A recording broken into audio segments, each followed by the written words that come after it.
This is going to be the 8th session of the Emerging Scholars program. So we warmly welcome Dr. Christian Peters to SLTC and the special programs that we have designed for undergraduate students. So for having the idea of giving them the flavor of research. These students are in the second year of their undergraduate studies. So we want them to get an idea about research. We started from the very beginning, starting from research ethics, then research proposal, and we are going towards technology commercialization as well. And then these students will be allocated to research groups. So for the rest of the time at SLTC, they will be engaging in research. So that's the main idea, and we really appreciate and we really thank you for accepting our invitation. And also we thank Dr. Deepika for connecting Dr. Peters with us. So that's a great opportunity. So to formally introduce Dr. Peters, let me read your profile. I'm pretty sure that there are some words which I'm not that comfortable with, so I'll probably skip them. Apologies for that. Dr. Christian Peters is an experienced academic leader and a researcher, currently serving as the managing director of the Bremen International Graduate School of Social Science at University of Bremen, Germany. He oversees a dynamic research unit comprising over 70 early career researchers, guiding strategic initiatives and fostering interdisciplinary academic growth in the social sciences. Prior to this role, he served as a research coordinator at the Center for Social Policy Research at the University of Bremen and as the project manager at Zeit, Stefan, Eberling, and Gerd Bucerius in Hamburg. Dr. Peters holds a DPhil degree and also he holds a diploma degree in social sciences from University of Berlin and pursued studies in philosophy, sociology, and political science at University of Hamburg, San Francisco State University, UC Berkeley, and Heidelberg University. In addition to his academic leadership, Dr. Peters is actively involved in several scholarly organizations. He serves as a board member of the Society for Unidentified Aerial Phenomena Studies, a contributing member of the Scientific Coalition for UAP Studies, and an associate member of the Interdisciplinary Research Center for Extraterrestrial Studies, created as IFEX at the University of Würzburg. His academic interests primarily focused on populism studies and the intricate relationship between religion and politics. So I'm pretty sure that, and he's a painter. Dr. Deepika just told me that you're a great painter as well. So it's really nice to hear. So we again thank you for accepting our invitation. And over to you, Dr. Peters. Thank you so much. That's a really great pleasure to be with you again. And I wish it wasn't only digital. I totally wish I could be in the room with you at this moment, still benefiting from the very kind memories that I had from my visit at SLTC, which was almost a year ago. I have, just to get an idea of the digital environment that I'm in. So the students are currently in this room, or are they somewhere else and this is being broadcasted to another place? We're not here in this room, but Dr. Peters, let me arrange the camera in such a way that you can see them. That would be great. I'd love to see the audience. Okay, very great. So, hello, students. Good to see you. Thanks for giving me your time. As I have a follow-up meeting, which is actually recruiting people to Bremen, I kind of hurry up a little. Can I share my screen? I can. Okay, that's good. So I will do that because I have a presentation for you And then we're going to go through a little back and forth at the end. Now, again, it's always the same with Zoom. It's complicated to get a screen sharing here. Wait a second, I have to put that on my other screen. It's just a matter of seconds. Where did that go? Oh, no, that's something I don't understand. Oh, no, there you go. Do you see the presentation now? Yes, Dr. Yes, we can see it. Okay. Good. So let me start. Quickly diving into that. That's just the front page. I think everything has been said in that very kind introduction already. And before we talk about the subject of today, which is self-enhancement, self-awareness, creativity, and happiness in education and research, the area that you're in currently, and it's specifically designed for people that are in your position, that are emerging scholars, that are in the first leg of their career. I wanted to make a few a priori remarks. On myself, I've been properly introduced by now that I'm a political scientist.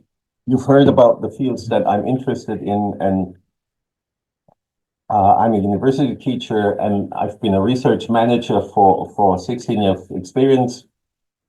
And what I'm going to talk about today, in parts, at least on the empirical side of things, is related to a study, which is a book chapter actually that I undertook with my colleague, the professor of sociology at University of Bremen, Hilke Brockmann. And it was it's called In the Pursuit of Excellence and Happiness, Subjective Well-Being in a German Social Sciences graduate school program. So we did actually do some research on the topic that I'm going to present to you today. I can say that myself, I am a heavy user of artificial intelligence when it comes to writing and doing research. But I'm also researching on doing research, and that means that for the past, I'd say 1.5 years, I've been looking closely at the role that artificial intelligence is going to play in higher education over the next years.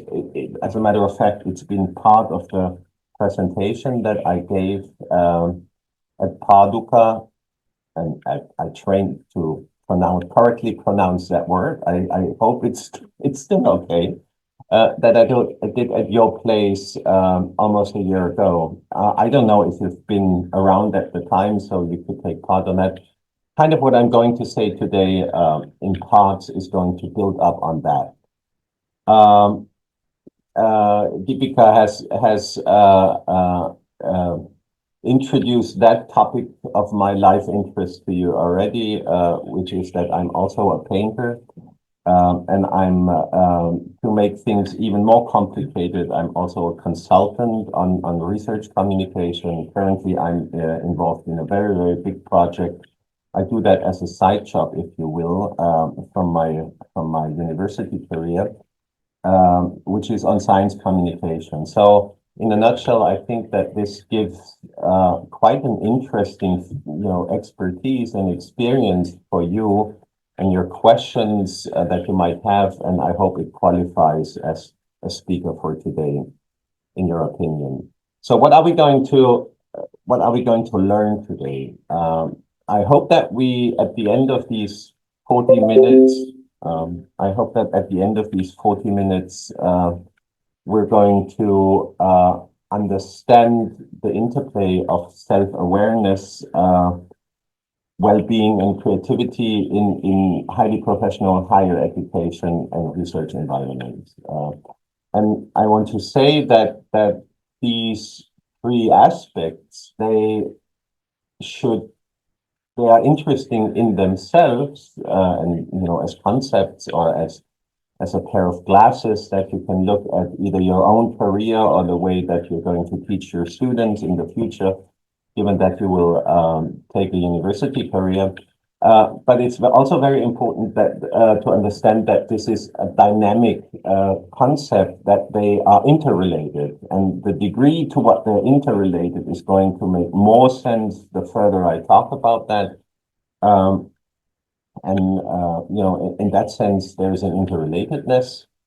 No, one doesn't. No, it continues. I'm also going to talk about the systemic barriers that exist in the university environment, as well as individual barriers that will influence each other in these areas. And looking at the setting of today's talk, that is somebody from the global north is talking to a group of emerging scholars and young academics and young researchers, wherever your career is going to take you from the global south. There is also embedded a huge potential for mutual understanding as well as mutual misunderstanding, because what my university career has taught me, and I've been always very international in my own in my own life course, if you want. So, but at each and every place that I've worked, as a matter of fact, I've earned the infamous title of being the foreign minister of the social sciences of the University of Bremen. I still don't know if that's a compliment or not, because German foreign ministers, they have some sort of a weird track record, if you want. But anyway, I've realized that there is a lot of potential, that people are looking at the same thing, but they're not necessarily talking about the same thing, especially when it comes to the subjective experience of it in academia, because different environments produce different cultures, different ways of understanding each other, different things that can and can't be said. So to that degree, I guess that I also hope to be sensitive about the issue of cultural barriers. And lastly, but not leastly, I hope that I can end with a few recommendation. And now this goes more into the direction of Deepika and the university leadership that might be in this room, because I mean, it's good to talk about things like happiness and well-being and self-awareness, but if you don't translate that into measures that can be implemented in university and academic environments, that is on the long run not sustainable, and it's not on the good of people. Just a quick question to intervene. Can you all hear me well? Is that okay? I can't see on the screen. Yes, yeah, we can It's hear. good. So I'm well to be understood? Okay. Good. Then finally, I hope. Yes. Okay. Then finally, I hope that I'm going to answer your questions. And there is a little caveat here on this presentation, which is that even though it's science-based, I'm not going to give a presentation on, network analysis or some qualitative study in the social sciences for you, because I think that it's science-based, but it asks the questions how you can translate that into real efforts at the university, so it'll have a practical input. And you can already tell by the way of language that I'm using that I try to make that as understandable as possible, which in the social sciences, when I would do a presentation on a different topic might not be my main priority. As social scientists, we sometimes have the tendency to use words and languages that make things appear more complicated than they actually are.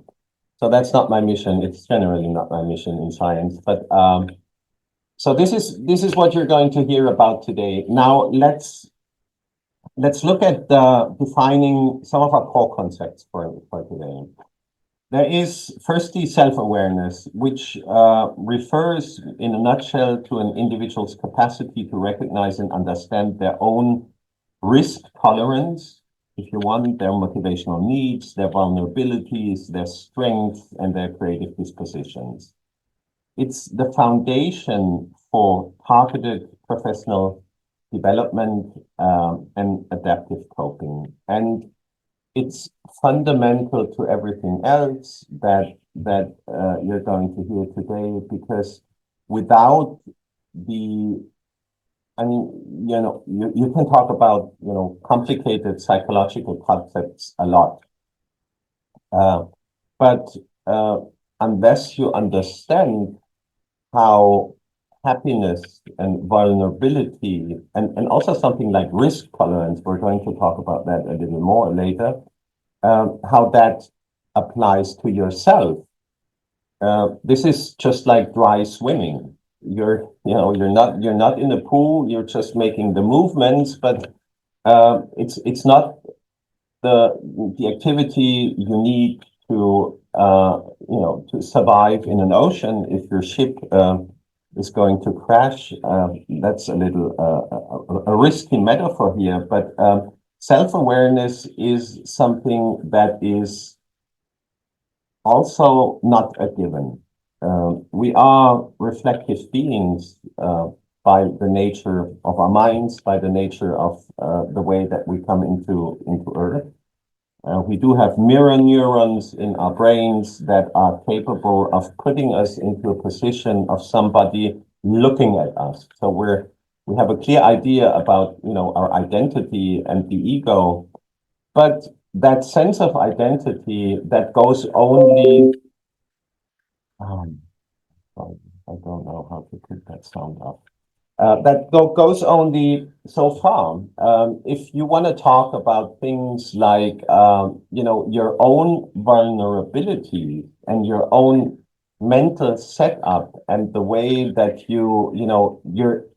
the incentive structures that you need in order to work efficiently and effectively in an academic environment, you need to be capable of looking at yourself and analyzing yourself, not in a psychological sense, but to have an awareness of the psychic forces that are moving you. And self-awareness is, one of those capacities, and they can be trained. They can be either trained by, you're talking to a therapist or to your preacher. You go to the temple and you get some education by by a wise man or a wise woman, or it can happen within the family. But there are also institutional mechanisms that will help, through surveys, through psychological testing, through just starting a discussion on topics that play a role in the way that you are perceiving your academic environment and that you are acting in your academic environment, the roles that you're going to take on, the expectations that do exist.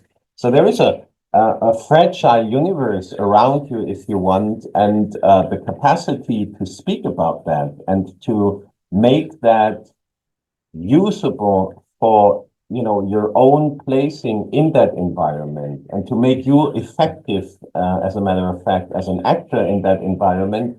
That is something that is not given. Each and everybody does have the potentials for that, but even the capacity to do self-awareness is not equally distributed in any group or any society. So that's one concept. Then we're going to talk about subjective well-being that encompasses both hedonic dimensions and eudaimonic dimensions. And what do those two concepts mean? The hedonic idea of subjectiveness and well-being is about feeling positive emotion and experiencing pleasure. That's the feeling good aspect. That is, you wake up in the morning and there is not so much of a cognitive dissonance. You're not reminded of something stupid you said last night to your partner or to a family member. You are just in a very good state where your expectations, your potentials, your neurotransmitter, biomolecular situation is positive. You're feeling good. There is no pain. There is nothing that bothers. And there is an eudaimonic dimension, that's a Greek concept, both of them are, that is about feeling meaningful, because feeling good in well-being, the state of feeling good and the state of happiness, they ultimately rely on experiencing meaning, that you are doing something that makes sense. It makes sense to you. It's like in an ideal world, what everybody would say about the work that they're doing, the career that they're having, is that you are at the right place, at the right time, with everything that you can. And I guess this meaningfulness also implies on a externalized dimension the fact that your work or the role that you're having, the activity that you're pursuing, is in a context that eventually grants recognition by externals, by peers, by supervisors, by your employer. Through a journal where you have published an article. So I guess these are two important dimensions. And while those two dimensions often correlate, especially early career researcher, they frequently experience a divergence where, on the one hand, it's clear that the meaningfulness is given because it's an essential part of the career that you're taking, but you're experiencing stress, anxiety, burnouts, because the meaningfulness has become too dramatic in a sense. You are tasked at this second semester that you're in your studies. Your supervisor comes to you and tells you, apart from that, we're expecting for you to pursue that project, I also want you to teach 6 hours a week to undergrad students. And thirdly, I need to write a project proposal, and can you do the fundamentals on that? Each and every of those elements would be meaningful in the sense of that eudaimonic dimension of well-being, but they can exert pressure on you. And so there is a balance that we want to be aware of. And lastly, but not leastly, the creativity aspect in an academic, and that's best understood as the capacity to generate ideas that are both novel and useful. It's this being novel and useful is an important aspect of that, because as a creative person, you need to think divergently in a sense. You need to have a tolerance for ambiguity and for failure, because as a creative person, you're going to take a certain risk. There are painters and there are creative painters. There are painters that are just painting the expectations of the market. That what everybody wants to have in their bedrooms. That by definition is somebody everybody knows already. if they have a clear image, you know, I want to have that, I don't know, elephants playing soccer. You know, if that would be the latest that you need to have, so there would be probably quite a huge wave of paintings of elephants playing soccer, and everybody would have them in their own rooms. They would be done by painters, but those painters would not necessarily be creative because they're all painting elephants playing soccer. Uh, Now here's this one painter who starts painting elephants playing golf, which is hard to imagine. I mean, maybe they can do that with their, you know, with their nose. I don't know the English word for that. It's an elephant. It's a trunk. I think, I don't know. But so this person would take you know, certainly would take a risk because it's not the you know, the soccer playing elephant. But at the same time, you can say that he or she moves in an, you know, in terra incognita, and to that, you know, to that respect, the person is divergently talented. But within the sciences, you know, creativity is a very important aspect, but sciences, and I tell that my students in the first years, and I know that I disappoint them with that because they think, you know, here's Dr. Peters, and he seems to be a nice and a cool guy with tattoos and you know, like a very non-conventional way of talking to us. But I always tell them, you know, don't raise your expectations too high that this is just going to be some sort of a wild kindergarten of ideas that we're going to go through. No, science is necessarily conservative at the same time. It's deeply ambivalent. You know, in order to be a good scientist, you need to respect the traditions because science more so in the natural sciences and in the in engineering, they are paradigmatically organized. That means they start from baseline ideas, and those ideas have a history, and they have prevailed. They have become the accepted model of interpreting reality and getting good results at analyzing reality and to a certain extent even predicting future events, especially in the natural sciences. So creativity that says that, you know, everything that you've been presented with um, is, you know, part of the past already. This is that's different. You need to find a balance between the both of them.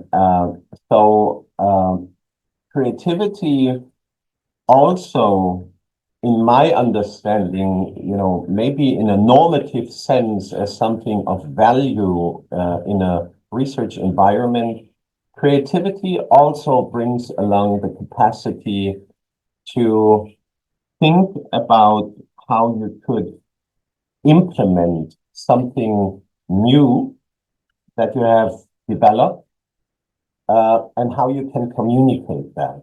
Because think of, you know, think of something like a genius that has no speech of communicating the very subjective insights on the nature of things.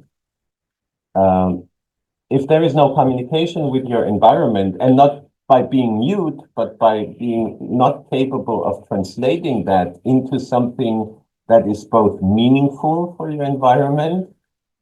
So it's more than just an intuition you have that might be very, very appropriate on you know, how an old paradigm is has been overcome by the facts, overtaken by the facts. But you also need to have an awareness of that which you can dare to say to your environment.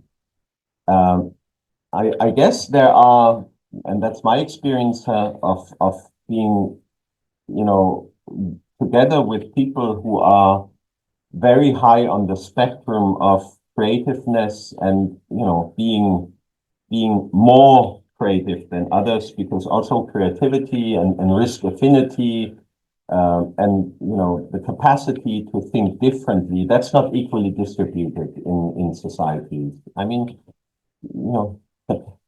some would say it's unfortunate, because if everybody would be a creator, then our world would progress more quickly than it does. But I think it would be something like creative chaos, because a society does not only consist of free thinkers and innovators.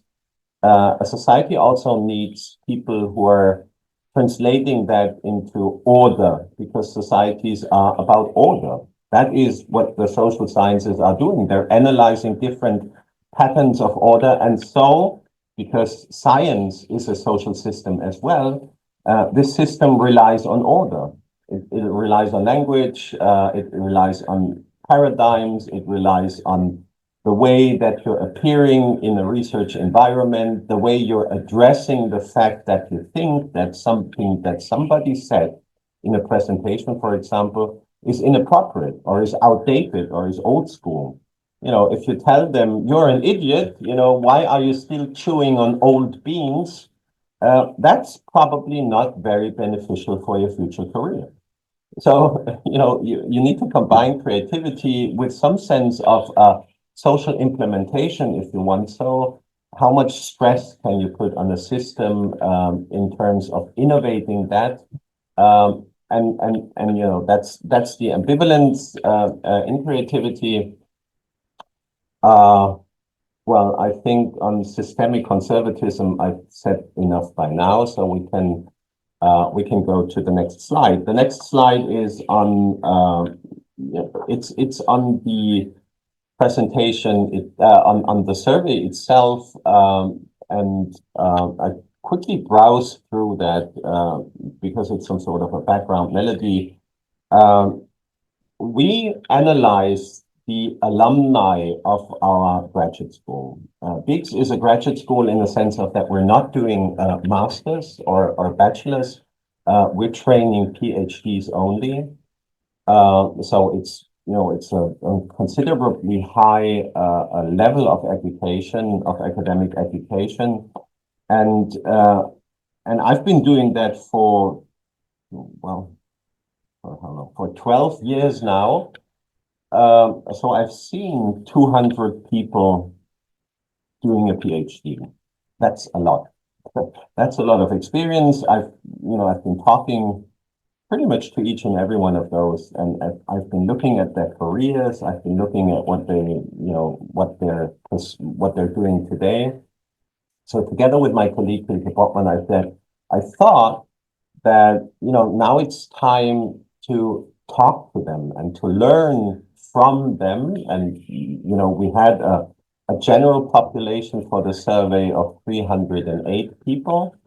And of those 308 people, and people that started doing a PhD in 2002, I mean, it's a large population. Also, time-wise, 104 replied. That's a really high reply rate, because some of them have had tremendous careers. They, the school and the education. I mean, they might have finished their PhD by 2005. So that's already long ago. It's 20 years ago to them. So there's a high potential for forgetfulness, but they replied, and we got 104 replies.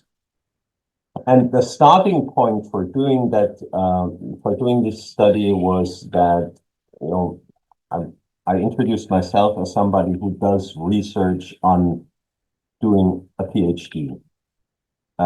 That's something in the educational studies that it's just a small field, and I happen to have quickly progressed to become connected to the most eminent scholars in that field, and we published a book in 2024. You can read that on my website. It's towards a global doctoral education and a core value system. It's at the University College of London, the publishing house. It's published there. And while preparing for that book, which is an edited volume, I went through a lot of literature and I found out that there is ample evidence for the vulnerabilities in PhD populations worldwide, and that is probably as relevant to Sri Lanka than it is to Germany. It's as relevant in the United States as it is in Switzerland. We could, it would take another hour to talk about the reasons why they are so vulnerable. But it has to do with the phase in the life that people usually are in. They're in their early 20s, in their late 20s, early 30s. This is when you're supposed to build careers as well as families, and there is a lot of biographical stress that comes in this time. People are finding their place in a professional environment, be it the universities, or they just have an idea about where the career is going to actually take them, but they're still in an educational process. So they have people that are superior to them, the supervisors. They usually don't have any idea about tenure and about the solidity of the career that they're going through. And there is just empirical evidence on that. There have been a lot of studies. Some of them I will present in the references at the end. And the second thing that was hinting to us that probably there is something to be talked about is that we've seen, and that is my own intuition, that in the last 25 years in the global north, especially, and especially also in Germany, but in many European countries, I'm not really sure about Sri Lanka. SLTC is a private university, from what I understand. So I guess this is part of an environment that attaches to the point that I want to make. And the point is that we've seen a restructuring of the research landscape to the degree and on the nature of that roles that typically have been filled out by government. And that's the old way of thinking about education and higher education, especially in welfare environments like the European environments, that these state actors, that they were providing the means to do what the university does.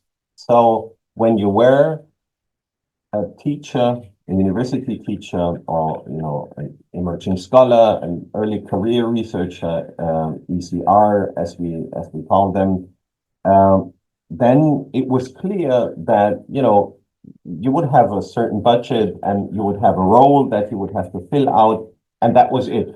You would teach, and then you can do your studies, and if you need a little more in the social sciences, that's not so expensive because typically that would be more books or traveling to a colleague.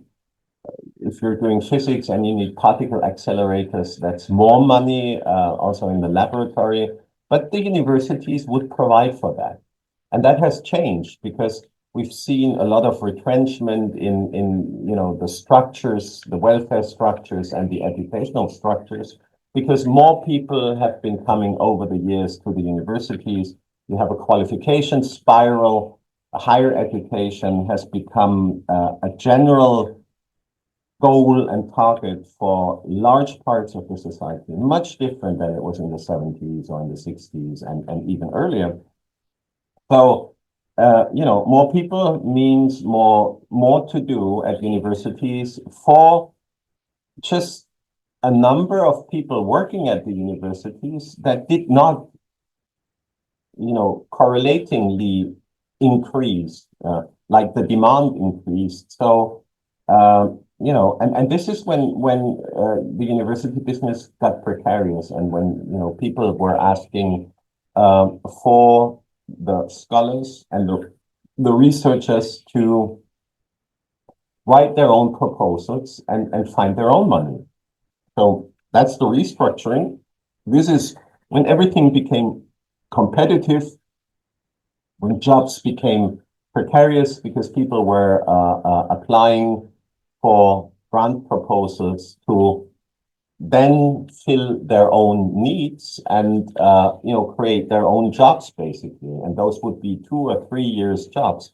And this environment that is much less secure and is much less qualified to give you a clear idea what your career is going to look like, that produces insecurity in people. And insecurity translates into unhappiness. That's just a very, very strong correlation between the both of them.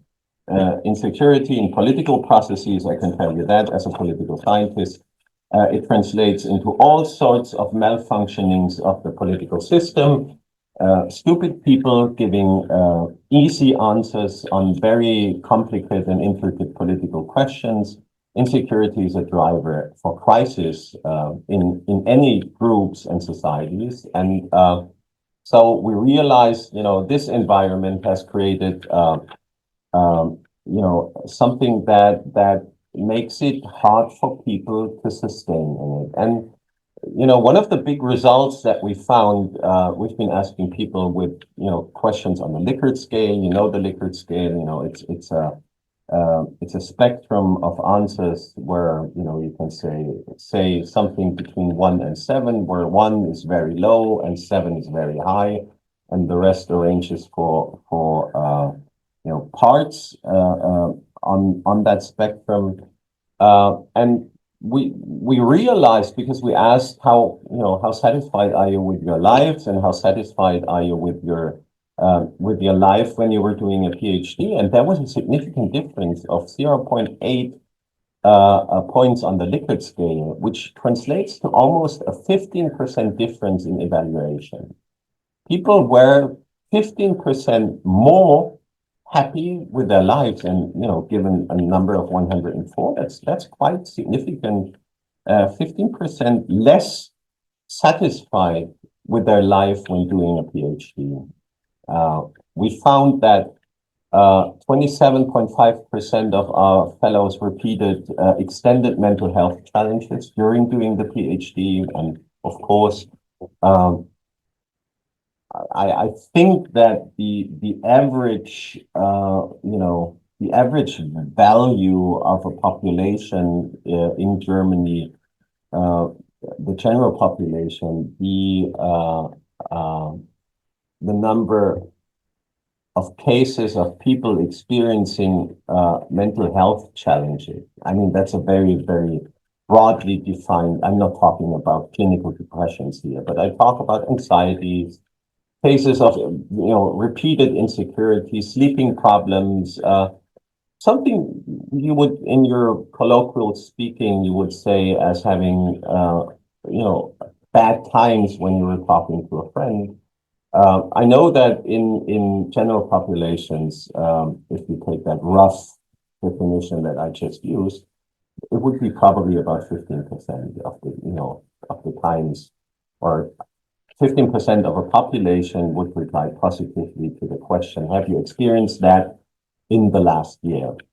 And it's 27.5% with the doctoral students. So again, that is 15% more, 50% more than in the general population. That's roughly significant. And they've experienced excessive time pressures with finishing the project, finishing the PhD, because the funding time pressure correlates to something that comes to an end, and that typically is the funding of the PhD phase.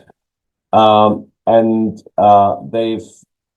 they've experienced moderate competitiveness within our environment that has to do with that that BIX is a structured program. And also moderate risk encouragement. I thought that this is something I eventually want to change. I want to encourage them to be riskier.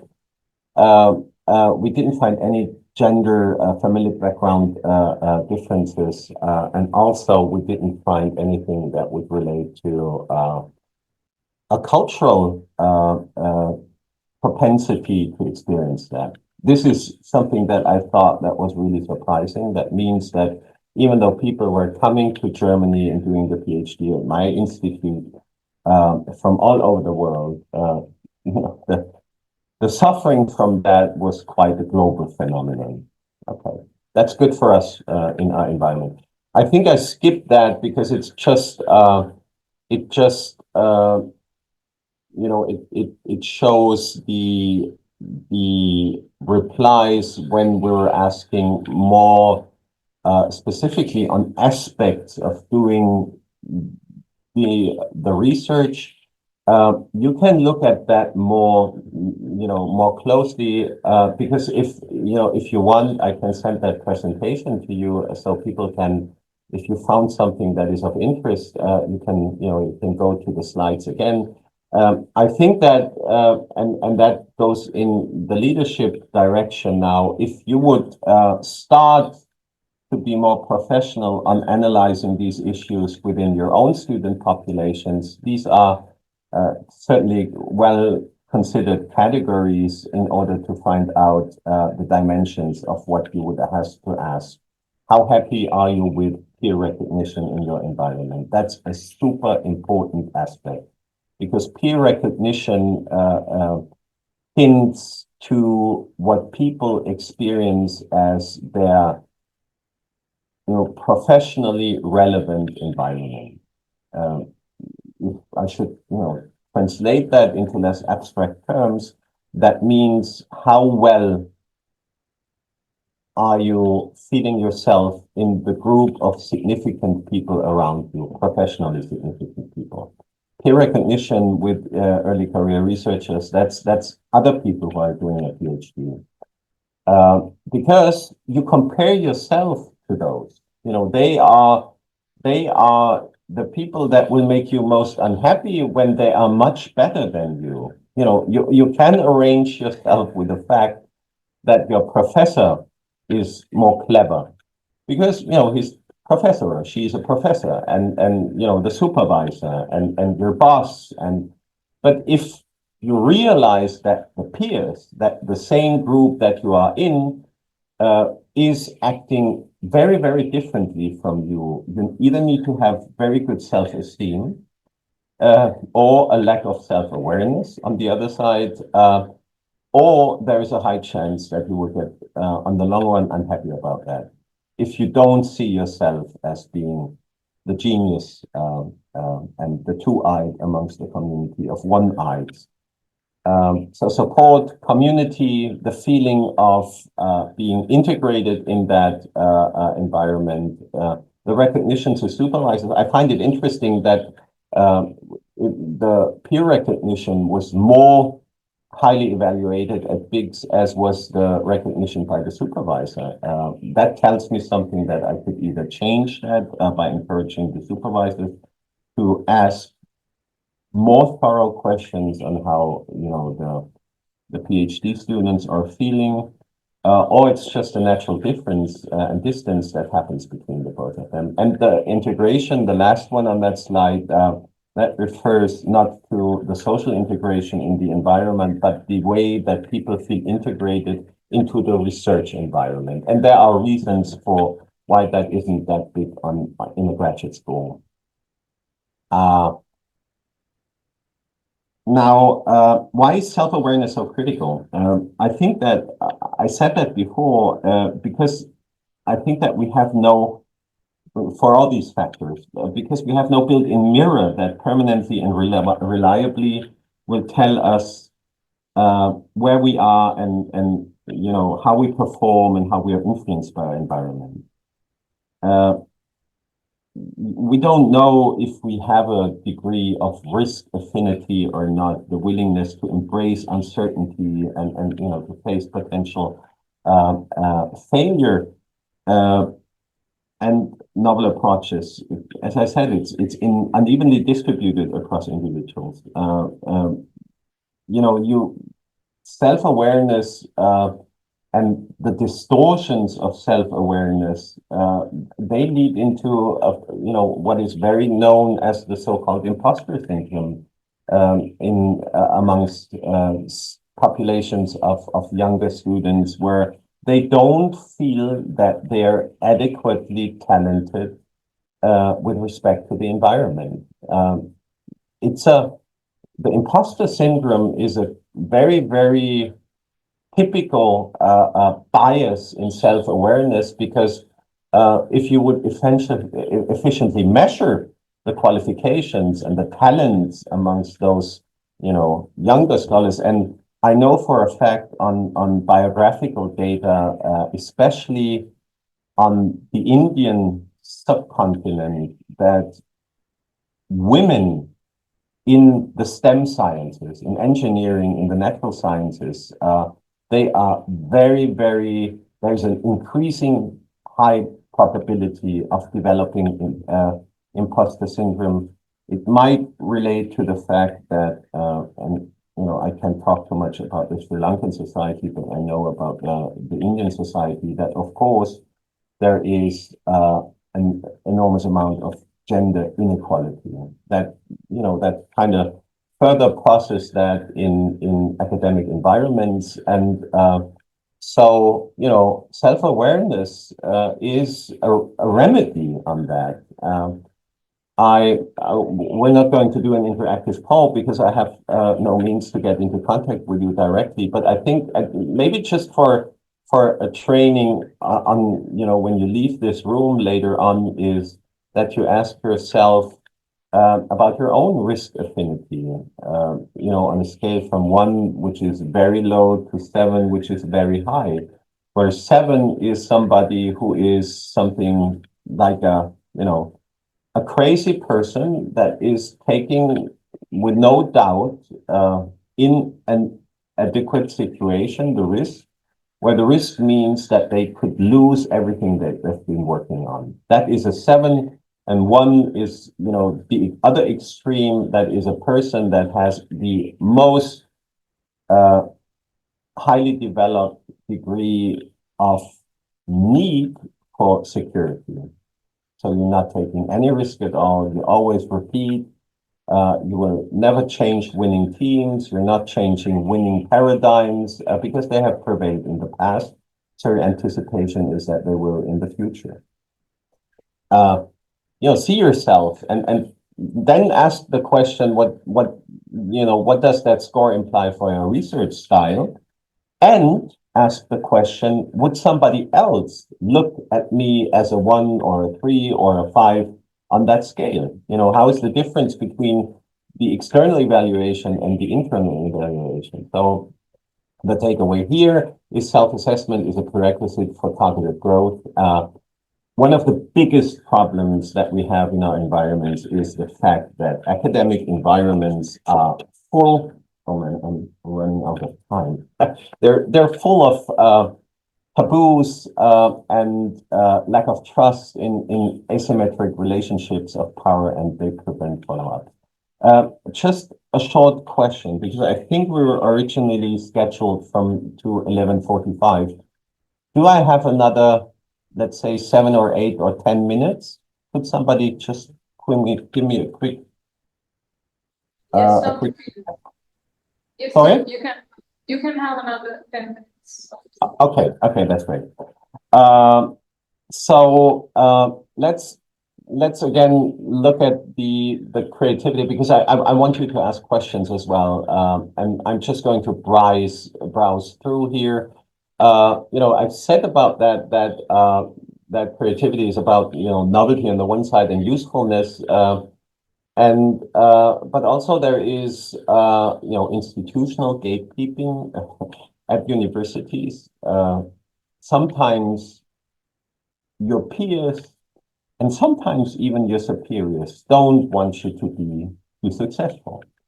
There is envy that plays a role. We can talk about these things, openly, because I'm not, by no means I know about your, the situation that you're all in.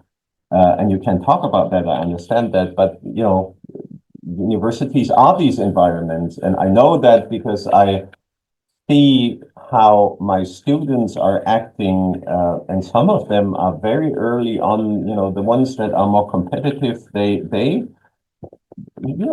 have the capacity also to sometimes be really mean in these environments by indicating to people that are not as experienced in speaking publicly or performing or, on simulating self-confidence in situations where you maybe don't have it, but you need that when you're presenting a paper, for example. These are aspects that are hindering creativity, and also universities are not very talented in each and every place in creating creative environments. Because even though creativity as a, let's say correlated to your DNA structure, your given talents that are part of what you have, and what the creator brought to you before you entered the earthly realm, if you want so. But then again, you can have environments that are fostering creativity, and that's why you're teaching arts at the schools, because you want to bring the awareness to people that they are capable of changing their environment. And changing environments is another definition of creativity. If you don't permanently reproduce what you've learned once, then the changing of the environment is a repetition. But analyzing and then doing something new to come up with a solution to a problem, that is creativity, and that's a human capacity that everybody has. So you can have environments that are fostering that. We're going to talk about that a little later. Of course, it's hard to measure creativity, and you wouldn't believe how much studies have been done on that issue in the past. I think I will skip the AI discussion for today because I can get lost in it. We can maybe at another point we can talk about that again. If what I said today did help you, then tell your peers and tell your supervisors, and maybe I could one day invite it again to either personally speak to you or to do that online. So yeah, I want to skip that because finally I want to come to and what can be learned at universities. And these are institutional recommendations. They are something that you as emerging scholars might want to take with you because, eventually you might be in a situation where you can apply that to your environment. But also I'm talking to leadership and faculty in the room right now. There are many ways of translating that into feasible measures that make a change. And I know that because I've been doing that in my graduate school, and I've been consulting on that at different universities. So this is something that you can do, and you can something that is really important, and that comes with what I've said today, is that in order to have a good access to the state that people are in, you would have to train them to be more self-aware, because only if people in your environment that you want to change, the environment, the academic environment, if there is a high level of self-awareness, you know what you have to do. It could be that you have a very, culturally sensitive constellation of problems that you're having not a real idea of, but that would, be result of an empirical study. But the empirical study will eventually rely on qualitative data that is given by people in your environment. And those people can only reply to your questions once they are aware of it. So you can do, vulnerability training by knowing what is probable in your, in academic environment to appear, nervousness, sleep deprivation, and imposter syndromes amongst the female scholars, or more amongst the female scholars. But it's not only a female thing, as I can tell by my own biographical experience. In order to get there, you can do, a tiered mentoring. And that mentoring does not only need to be on the side of the early career researchers or the emerging scholars. It needs to apply to everybody. you need to have self-awareness amongst faculty, that the roles that they're having, the pressures they're, involuntarily exerting on student groups, or where more guidance and more leadership would be needed. Self-awareness is something that applies to every status group at the universities. The structural reforms, of course, I mean, it's important for people who are then, falling into the abyss of maybe something like a well-being crisis while being in an academic environment. You need to help them. So how do you help them if that crisis comes from because they're so stressed out because it's so much that they have to do? Of course, like a funding extension could be a very, very easy tool to take off pressure. And I know that because I know by fact that the best thing you can do to a very, very stressed out PhD student about to finish their PhD and having too little time to do everything that they need to do is tell them, okay, you got 2 more months. And then they totally relax. It's not solving the problem, but something that also is a structural reform on the level of the leadership is that you can have mandated well-being check-ins. That is something where you're saying that, it's a prerequisite for people, for staff, for students to do an online survey, once a year. And that survey can be anonymous, and that survey just checks for the groups that people are in, and then the results of that survey will tell you much more about the state that your university is in. Of course, that brings the chance that, we find something out which is unpleasant because it calls for action. But if you want to ask me, I think, in order to change something, you have to know where the problems are. So you can implement that into some sort of a rule set that applies at the university. You can have, there are all means of have creativity incubators where with seed grants or where you just create an environment that is more prone to producing creativity, because people will understand that the negative impact of their readiness to think outside the box is kind of, secured by the environment. You're given the chance to be creative in such an incubator. And there are, you can look that up in the internet. There are many, many ways of dealing with that. Now, AI governance, since we didn't talk about AI, I don't have to talk about AI governance. And I've come to an end. My next session starts in 9 minutes. So I'd like to open the floor to questions that you have. Here are just some selected references if that is interesting for you. And oh, by the way, on this picture, the person on the right, with a white and red shirt, she's from Sri Lanka. She's one of my favorite PhD students who teaches now at the University of Pennsylvania. Okay. Good. Any questions?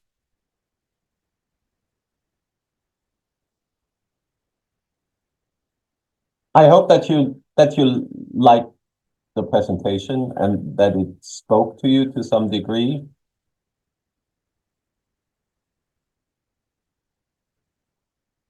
But I can't hear anything yet.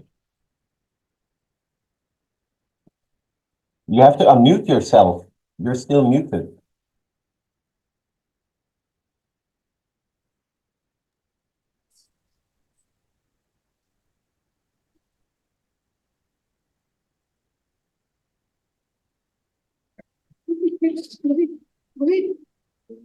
So I'd like to know. Can you say something before you start? Can you say something about yourself, where you're from, what you're doing, so I get an idea about where you are?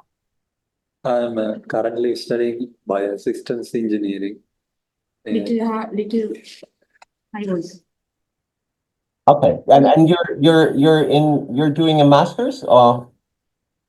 No, here No. everyone is all are undergraduate students. Okay, okay, All are undergraduates. all right. So tell me, what's your question? I'd like to know how to interpret the data from the Likert scale that you have presented before. What do you want to integrate that with? It is No. So that's what he wanted to ask. How do you evaluate that data in like at a scale of 1 to 7? So they are not much familiar, I think so. Oh, okay. You know, have you heard of the like Likert scale? Have you heard of that? No, it's No. just the social sciences. The Likert scale is it's giving people, you know, the question would be, for example, how are you feeling today? And then you have you know, you have a scale that goes from 1 to 7. 1 is very bad, 7 is very good. And all the differences, the 2, the 3, the 4, the 5, the 6, they are, you know, they are on that spectrum. From 1 to 7, you know, the middle value, of course, would be 4. And the results on that question, you can see how people are, you know, if you get 150 responses on how are you today, you know, and if then it would turn out that, you know, it would be a 2.5, which is, you know, it's very close to very bad. You know that your population has a problem. That is how the Likert scale works. And you aggregate those numbers with the number of replies you get in the survey. That's just how Likert scales are working. It's a very easy tool. It's very descriptive, but of course you can correlate the results in the survey later on. Good. So that was a more technical question. But are there content-related questions? I mean, you know, it would be interesting if think of that Likert scale and think about what I said.